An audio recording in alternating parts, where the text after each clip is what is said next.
Welcome to CU One-on-One. Mr. Dan Robinson retired on February 28, 2014. It is only 1 month and 5 days to now. Can you introduce yourself? Dan Robinson, former Chief White House Correspondent, Voice of America.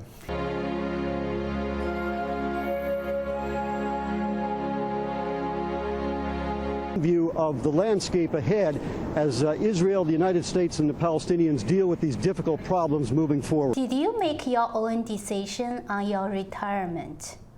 The decision was a tough one for me. I could have gone many more years, certainly at VOA, but I saw a combination of issues that were important to me in terms of how the organization was covering the news, allowing its journalists to do a good job or sometimes not do a good job, and a range of other issues from personnel management to technical issues, and kind of influenced my decision to leave when I did.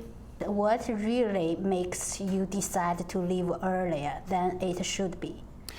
Well, it's sometimes hard to explain these issues. Especially to people here in this country, again, who may not be familiar with VOA and other organizations.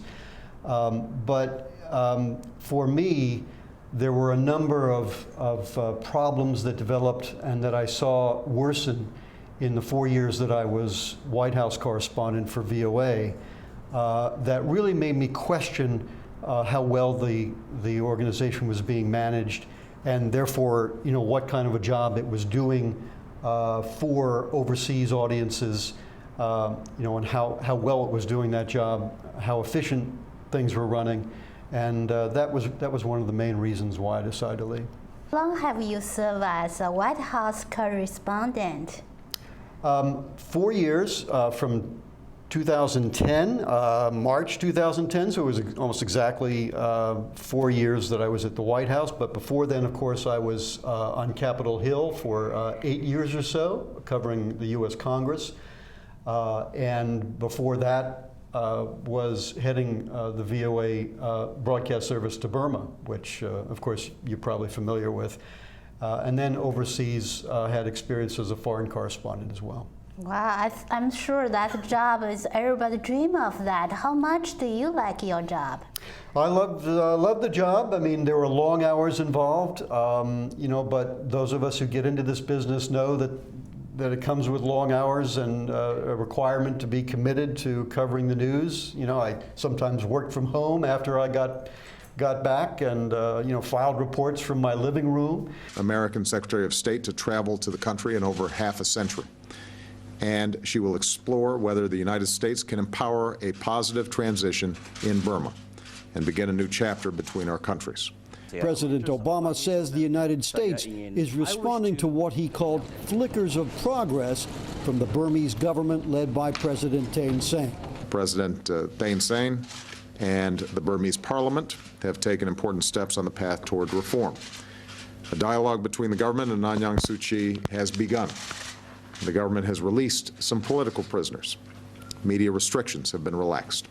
And legislation has been approved that could open the political environment. So taken together, these are the most important steps toward reform in Burma that we've seen in years. Secretary Clinton is expected to visit Burma December 1st. Dan Robinson, VOA News, with President Obama in Bali. You regret for your leaving the organization? I don't really regret having left at this time. I don't know what is ahead for me, but I think I was able to make some statements to the Broadcasting Board of Governors. That's the independent board that runs U.S. international broadcasting. Statements about things that I saw wrong, in the place. I mean, there will be times, I'm sure, when I'll miss the excitement of covering the news and actually putting out these stories under my name and from various datelines. But I mean, I'm pretty confident and secure that I made the right decision. Based on the BBC Watchers report, the VOA Ukrainian service was somehow slower than other two organizations on reporting the situation Ukraine crisis. Does the Ukrainian service still exist? Well, it does still exist, and I'll just make maybe a slight correction to try to explain to people. VOA consists of some 40 separate language service divisions, including the English newsroom, the main central newsroom. And what's happened in recent years is that all of these services have obtained for themselves more flexibility to cover the news on their own. I think your question goes to an issue that arose during the Ukraine crisis, which is that very often on the VOA website, on its main English website, VOA was not seen to be carrying statements from President Obama, statements from Secretary of State John Kerry, and not doing that in a way that was as quick or as reactive as other major news organizations were, such as the BBC in London, even Russia Today, and some of the other major media organizations that we know exist. So that was very troubling, and what happened was that very frequently the people in the Ukrainian service would be desperate to get some of the latest news, and often, in fact, went over my head at the White House to try to get reaction or statements from White House officials.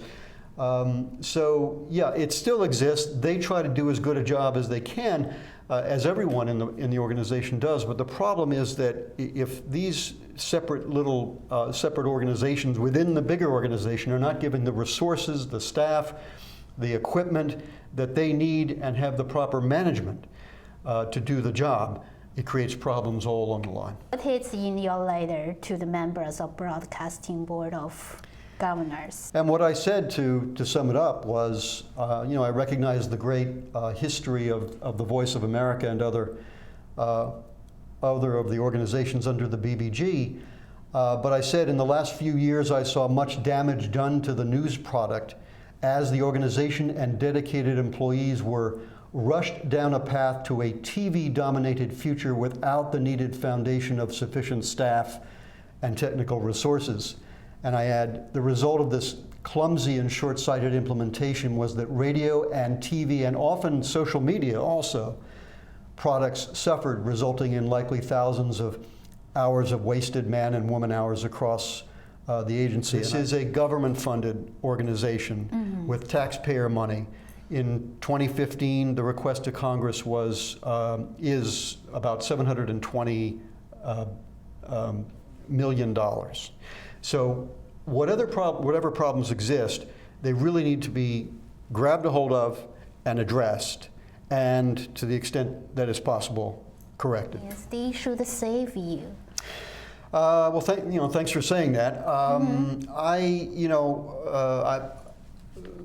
I wasn't not the kind of person to say to a governing board, look, I want to leave. If you do thus and such, maybe I'll stay. And to save you, I'll ask you stay more longer.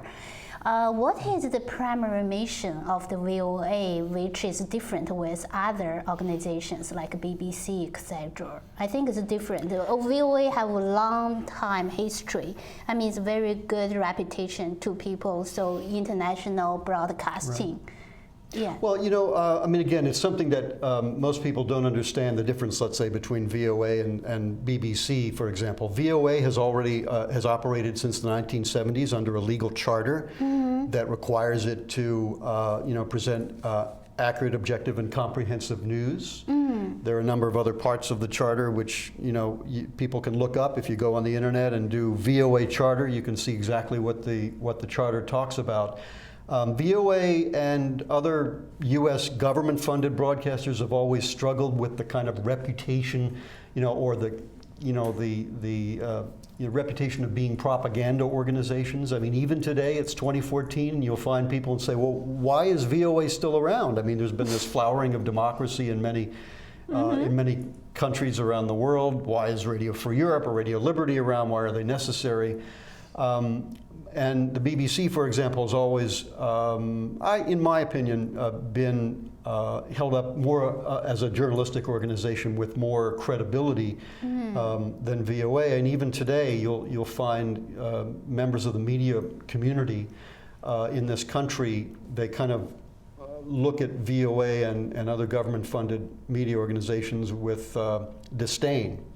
I think that's unfortunate because we have many correspondents overseas especially who are covering these stories in Ukraine, in China, in Europe, in other parts of the world. I myself was a foreign correspondent, covered stories in Burma, Cambodia, in Africa, traveled with the president.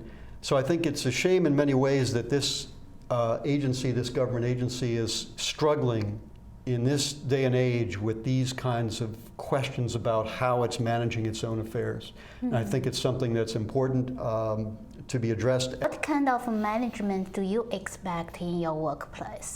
Well, yeah, I was having an interview about 2 weeks ago in which I was asked what I would do, what proposals I would make. I think I made there have been a number of proposals that the Board of Governors was given, which about at least 23 or 24, 25 recommendations, very specific recommendations, ranging from technical issues to personnel management issues to news coverage issues. And these were the product of input from many of the journalists in VOA, both in the central newsroom and elsewhere. And that's one step they could take, to take a close look at those. And you know, I think that it's a really crucial juncture now, because the US Congress is going to make decisions on how much money to give to VOA and other broadcasters going forward. And it has to be seen as an operation that is working. Right now, still, in many respects, it's seen as an agency, an organization that just isn't working well enough or as well as it could be. So you gained such an excellent reputation with your distinguished service at VOA. Everybody knows that. What's your talent as a journalist? You know, if I was talking to a young person wanting to get into the business, I would say, and I actually have been in recent months at meetings that I've attended. I would say you have to have an endless curiosity about the news. You have to have a desire to know what's going on, whether it's domestic U.S. news or global news, and you have to be able to write well, and you have to be able to type. So I mean, I actually give this advice to many young people I meet who ask me, what are the key talents that you have to have, and you have to be able to present yourself. You have to be able to present the story. You have to know what the top of the story is, what the bottom of the story is, and how to put that forward in a way that will be understandable to an audience. Be very confident. Do you have any concern regarding the future of the agency, what it is? I do, actually. My concern is that, again, at this juncture, both Voice of America and more broadly as they're seen, the other networks or entities, as they're called in U.S. international broadcasting, will not be seen for the good work that they're doing, but for the mismanagement that unfortunately still takes place under the Broadcasting Board of Governors. And this is a new board, so there's a lot of hope that it will make changes. It already is making some changes, and that eventually the questions are going to be asked: if we don't have this functioning well, why should taxpayers be spending more than $700 million per year on this? And also competitively, how is all this programming truly moving the meter, as we say, having an impact in countries overseas? There are a lot of statistics that are churned out all the time about listenership and how many people are clicking on stories on the internet and how many people are still listening to radio versus how many are watching video or TV products. I think there's a lot of skepticism now about whether this agency should continue in its current form. Can I ask you, who are on the board? Who point out the boards for you guys? It's it's a good question, because most people have no idea that this board exists. That in effect is the agency, the Broadcasting Board of Governors, one of the most obscure agencies in the federal government. 9 members, including the Secretary of State, in an ex officio role, but in actual practicality, the Secretaries of State are almost never involved, nor are they aware of some of these issues and problems on a day-to-day basis. These are presidential appointees to the board. Many of them come from, commercial television, from private business. I'm sure some of them have been donors at various times. It is a bipartisan board, evenly divided between Republican and Democrat. But there is intense politics also in this Board of Governors. Oh, that could be a problem. It shouldn't be a surprise to anyone. We had a Republican board member who, over the last 2 years, was specifically targeted for removal because he was among the sharpest critics of how the organization was being managed. That's Victor Ashe, the former U.S. ambassador to Poland. So, there's, again, a lot of politics involved in all of this, but again, the question comes down to, for Americans who are actually paying the bill, how well is the place doing its job? It's not just a journalistic issue. It is also an issue about how people are being treated, whether they're government employees or not. In any organization, no one should be treated in certain ways that are destructive to morale, and unfortunately that's a lot of what we're seeing now. Mm-hmm. How do your colleagues react on your retirement? I think it was with some considerable shock, that someone would just decide to turn the switch off. And I have many of my colleagues who remain there, and I have no argument with their reasons for remaining. They feel they can, to a certain extent, continue to do their job, the journalism job, the reporting. But I do know for a fact that a lot of them kind of on a daily basis have to set aside these same concerns about how people are being treated, about morale issues, about management, about lack of staffing and technical support. What we have now is that Voice of America is, and the Broadcasting Board of Governors overall is the lowest ranking agency among in employee satisfaction of all the agencies. Do they know the facts? Do they know that? Why do not make any change? Well, they're certainly aware of them now because there's been a lot of visibility given to them in the last few years to these annual surveys, government satisfaction surveys. But unfortunately, I think that a lot of the people, when they get into management, they get into comfortable, often high-paying positions, and they think, well, we can try to deal with this. It's going to take a few years. Now, this stuff has to be dealt with very, very quickly. And if it takes, moving people out of positions, which is very difficult to do in any organization, that's what should happen. Yeah, also, I think they should be a professional. They know exactly what the job is. Which, by the way, I have no role in running. It, ironically, is run by a former VOA senior manager who retired, and he decided to start this website, modeled on, I don't know if you recall, the Helsinki Watch, which was, formed, during the Cold War to monitor compliance and human rights issues. Well, here we have BBG Watch, which is formed now and has the role of kind of trying to monitor these issues. Make unambiguous statements on morale-building efforts. Require everyone in the management chain to make definitive statements that morale is an important issue in this agency. Resolve a number of personnel issues in the agency, review job descriptions, support the needs of staff for technical television, video, other needs that they have, which they haven't had, which have been preventing people from doing their job. Another very important thing for me is you need to be able to allow your reporters to report on an event, a thing that's happening, in a timely way, without becoming mired in all kinds of bureaucracy. And look, in the TV business, it's often said that TV takes longer to produce, whereas I could sit here and write a radio piece and maybe have it out in an hour and voice it and would be on the air.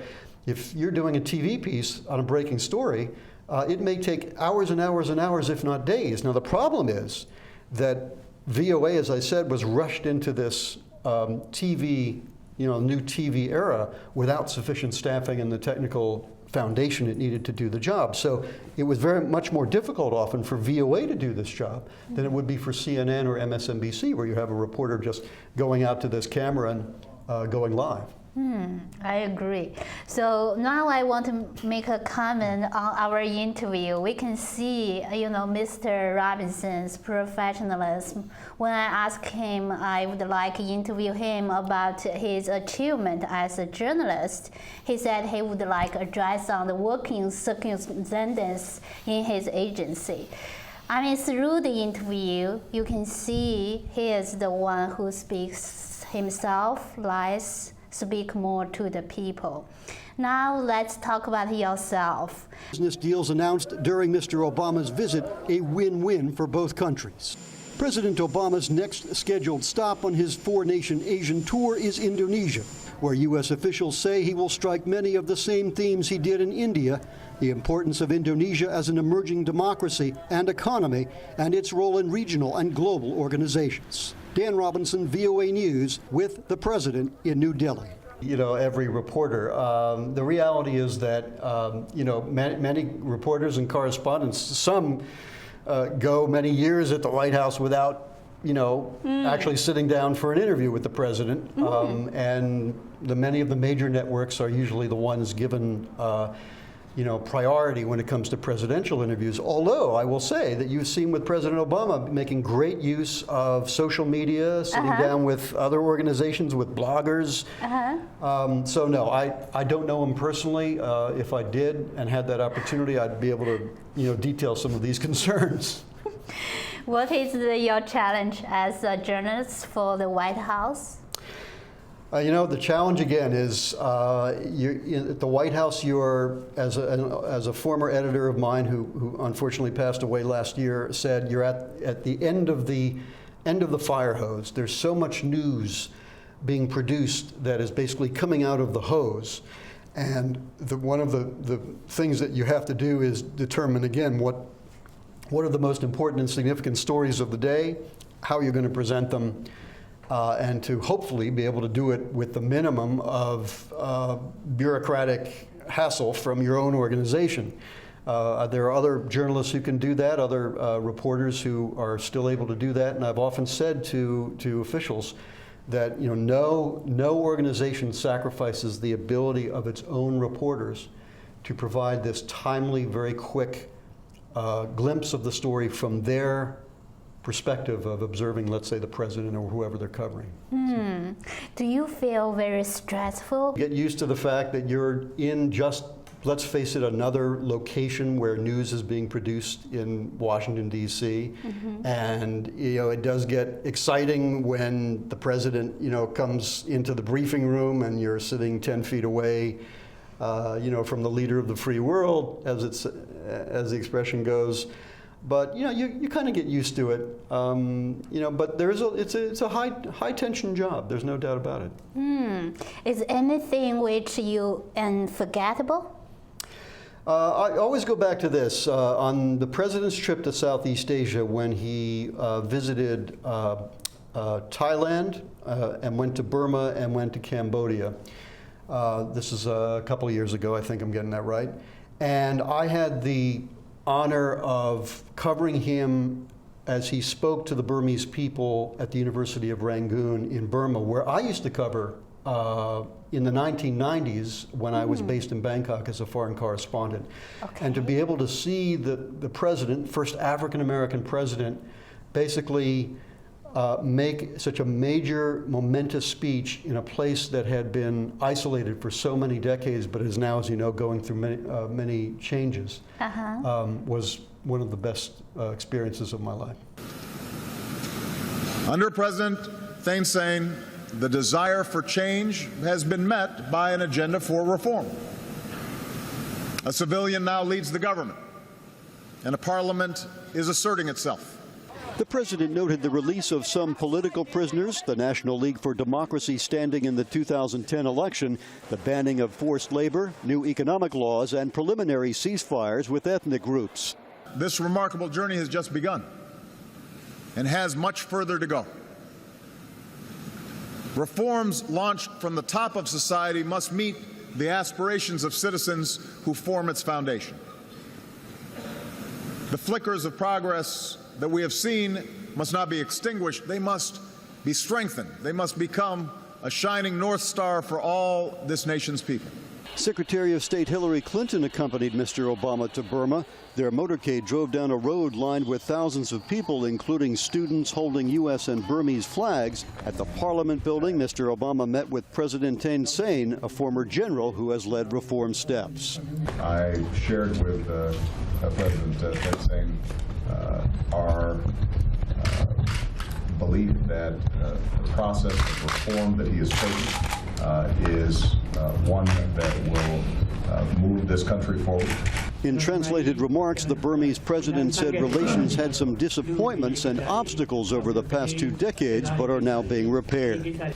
At the home of Aung San Suu Kyi, Mr. Obama praised her as a brave fighter for democracy. I especially want to thank Aung San Suu Kyi for welcoming me to her home. Here, through so many difficult years, is where she displayed such unbreakable courage and determination. It's here where she showed that human freedom and dignity cannot be denied. The most difficult time in any transition is when we think that success is in sight. Then we have to be very careful that we are not lured by a mirage of success and that we are working towards genuine success for our people and for the friendship between our two countries. What is the next for you? You go to run for president? My best wish to you. No plans right now. I'm just relaxing and visiting family members. What comes next for me, I'm not obsessing about right now. I'm just, looking back and trying to make baby steps to look forward. Thank you for coming today. Thank you for watching.